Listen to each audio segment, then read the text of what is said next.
Hi, I'm Megan. Welcome to today's live reading of Real Movie Hero by Debra Parmley, presented by Itsy Bitsy Book Bits. Join me. Chapter 1, Little Creek, Virginia.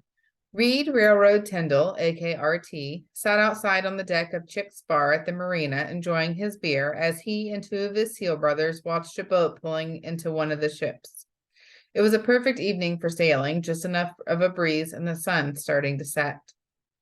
That's the life, Cutter and Tony said. What I'm going to do after I retire. Nothing but sails, suds, and sweethearts. A girl for you in every port, Tanner Diesel Taylor said. Not much different from what you have now. Diesel liked to have a beer in every port, but Cutter, he was all about the women. Around seals, there were always women, drawn to them like moths to flames. A seagull landed on one of the posts near them and looked at them for food. Sherry, their favorite cheerful dimpled waitress, showed up again to see if the men wanted another beer. Fred has joined your party, she said. Do you want some pretzels for him and another beer? Reed shook his head.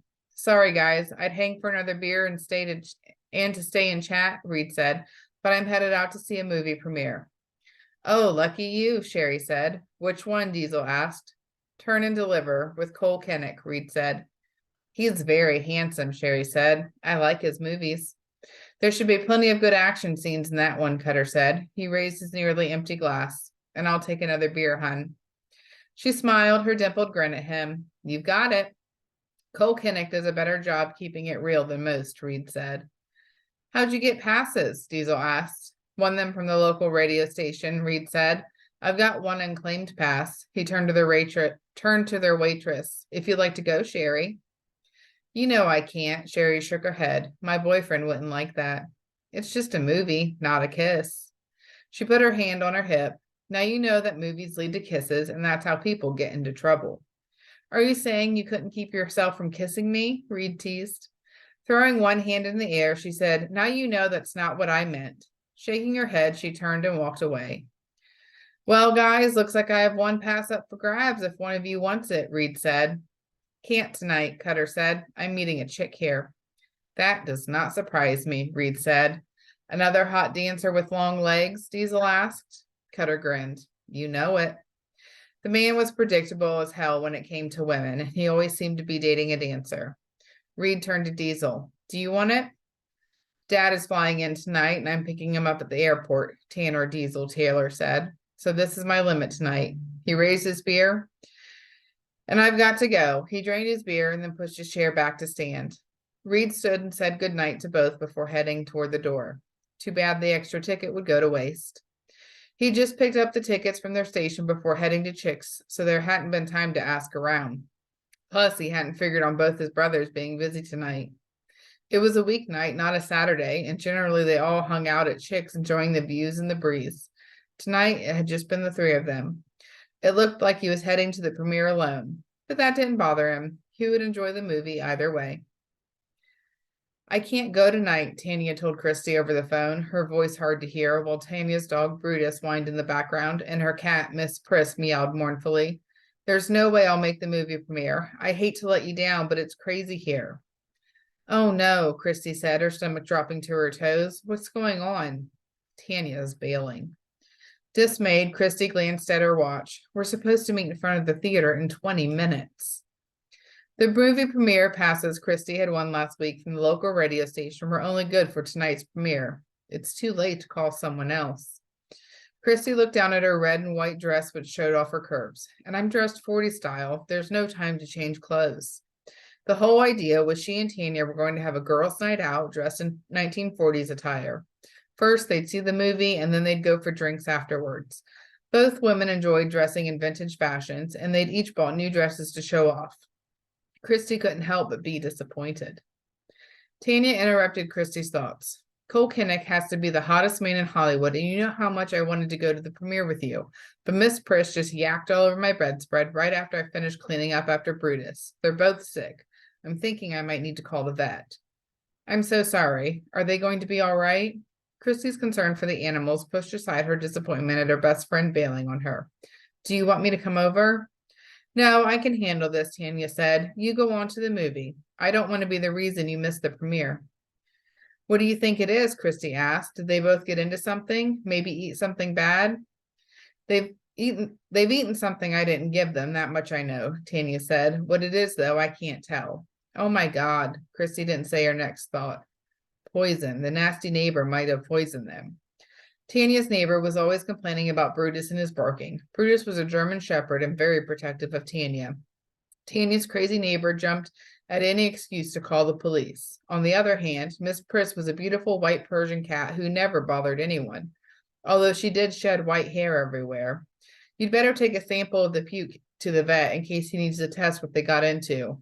Already thought of that. Go enjoy the movie, Tanya said, her tone reassuring. Don't worry, I don't want to ruin your fun evening. You're not going to ruin my evening, Christie said, but I will miss you. Well, you better hurry or you'll be late, Tanya said, and I don't think they let you in late to premieres. Christie sighed. All right, but I'm calling you just as soon as the movie's over. Thanks, Christie, and again, I'm so sorry about this. It's okay, Christie said. You just take care of those sweet fur babies. Thanks for understanding, Tanya said. Hey, that's what best friends do, Christie said. Thanks, bestie, Tanya said. Chat soon. Don't be late. I won't, Christie said. Bye. Bye. Worrying about Tanya's fur babies, Christie grabbed the movie passes and hurried out the door to her car. Fortunately, she made every streetlight by driving 2 miles under the speed limit and arrived just in time. The line inside the Cinema One complex was long and filled the lobby. Christie stood at the end of the line, waiting. At least I only need one seat. 2 ticket takers stood at the entrance, a man and a woman. The woman held a basket to collect their cell phones. She was explaining that everyone would get their phones back when they came out of the movie and that she'd always be with the phones. Taking the phones was to prevent anyone from sneaking to take a video of the movie. The woman reminded everyone that pirating was against the federal law. Christie handed the man her pass and placed her phone into the basket the woman held. As she moved away, her gaze lingered on her phone reluctantly. I hope Tanya won't need to reach me soon and that the vet tells Tanya her fur babies will be okay. She's got to do something about that mean neighbor. That woman has gone too far if she has poisoned them, and I'll bet she has. Poor Miss Priss and Brutus. Inside, the theater was semi-dark and nearly full. Christie stood at the bottom of the theater's stadium seating, letting her eyes adjust to the darkness and looking for one good seat. Oh, there's one next to that fit, handsome man with the brown hair wearing the brown leather jacket. Her gaze stopped and held as he captured her attention. His build was solid, strong. Something about him drew her attention, and then she noticed he was looking right back at her with his intense hazel eyes. But then his gaze swept past her to the other side of the theater as he sat quietly scanning the room. Is he waiting for someone, saving that seat? I hope not. It's a good location, and I'm running out of options. She headed for the seat, hoping it would be free. Reaching his aisle, she leaned forward, drawing his full attention, and asked, Is the seat taken? No, he shook his head, his eyes watching her. She smiled, and the teenager, seated on the end of the aisle, moved his feet so she could slip between the rows. Excuse me, she said, and began the theater row shuffle, being careful as she was wearing her highest heels, the new red ones with the little bows on the front and tall, narrow heels. She had so much fun planning to glam it up on the girls' night out, and both she and Tanya had pretty dresses any pinup girl would have been proud of. Now, Tanya wouldn't see her in her new red and white checkered dress. The cool summer dress was form-fitting and showed her curves, making her feel attractive and glamorous in a Marilyn Monroe kind of way. All dolled up for a night on the town and no one to spend it with. There was no one here that she knew to see the dress and to appreciate it along with the time and effort she spent on her blonde hairdo and makeup to complete the look. Plenty of men had ogled her since she'd stepped out of her car in the theater parking lot, but that wasn't the kind of attention she wanted. Tanya would have appreciated the dress and the time it took to find the perfect dress and to do her hair and makeup just so. Still, the entire row of men she passed and men in the rows behind them watched her every move. Stepping daintily to the left of the handsome man in the brown leather jacket and in front of the empty seat, she turned and sat whilst trying to play it cool, like she just needed a seat and not like she'd hoped to sit with him. Wondering where to put her purse and keeping in mind how a movie theater floor could be sticky, She bent and placed her new shiny red purse on top of her feet, balancing it on her toes. The air conditioning sent a cool draft across her bare shoulders, bringing goosebumps and making her want to shiver. She'd forgotten how cool the air could be in a theater when she ordered this dress. Wishing she'd worn a shawl, Christie hoped all the people in the theater would create enough body heat to warm the room up. At least when she leaned back against the seat, the vent blew in front of her and not on her back, though her neck and collarbone were receiving the draft, chilling her front side. Now that she was seated, she realized how much taller than the handsome man was. Sitting next to him made her feel downright delicate. His chest, shoulders, and arms were muscular, and he exuded strength. Oh my, but he's handsome, and he smells good. She glanced down at his hand. No wedding ring. I wonder why he's here without a date or a friend. Women probably fall all over him. I wonder what his name is. On her other side, a large man in an orange t-shirt and jeans sat holding a huge tub of popcorn. Here by yourself, he said? That's terrible. Taken aback by his sly tone, she leaned away from the nosy man closer to the handsome man, aware of him now watching her with the nosy man. Why would you ask? She said, frowning and then catching herself, as she decided she shouldn't be speaking to the stranger about whether she was out alone. That's none of your business, she said, feeling herself bristle. Maybe the seat wasn't such a good one after all.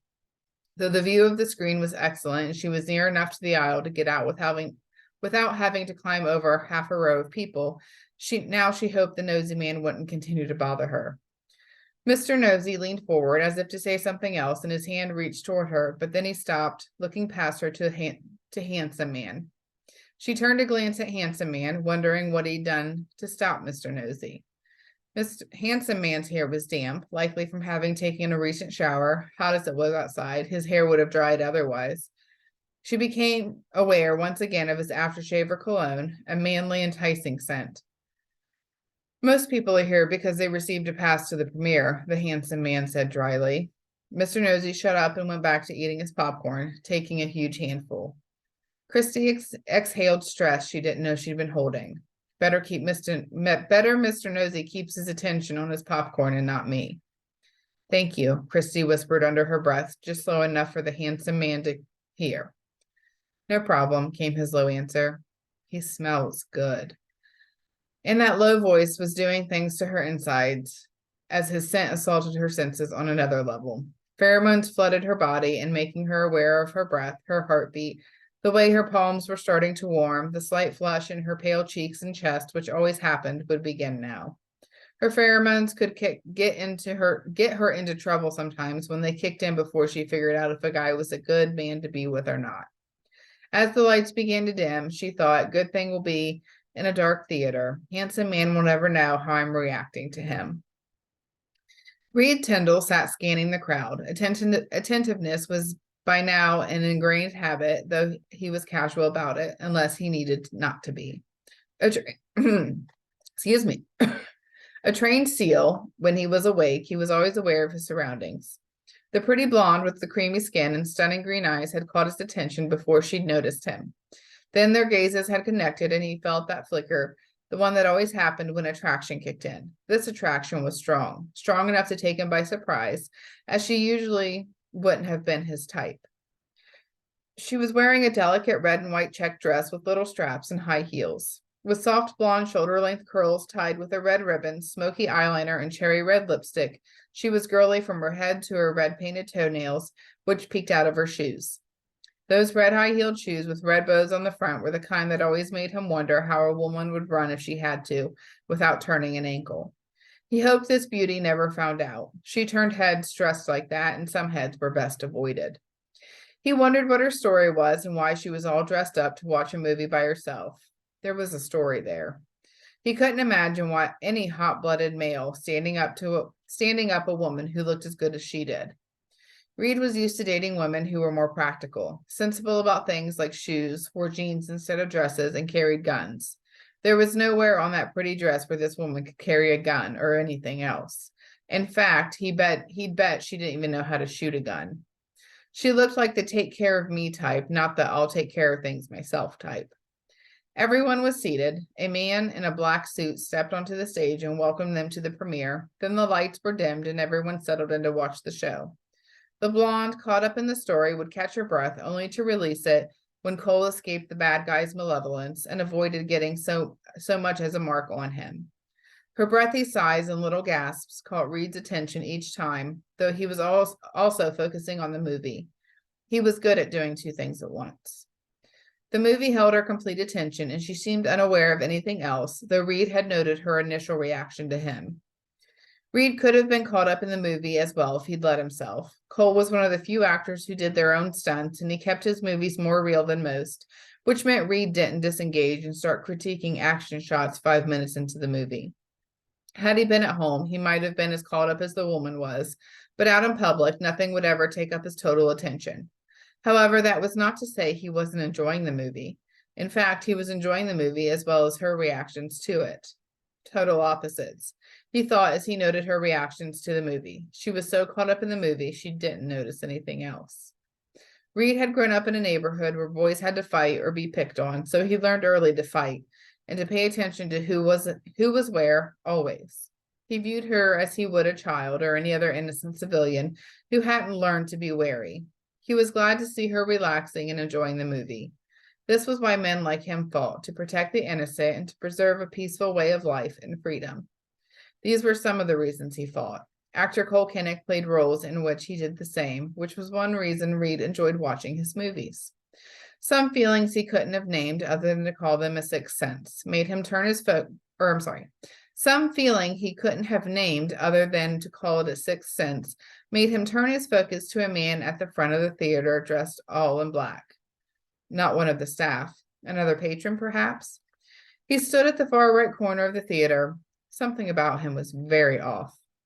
The man turned to face the crowd and began to move his arm upward. Damn.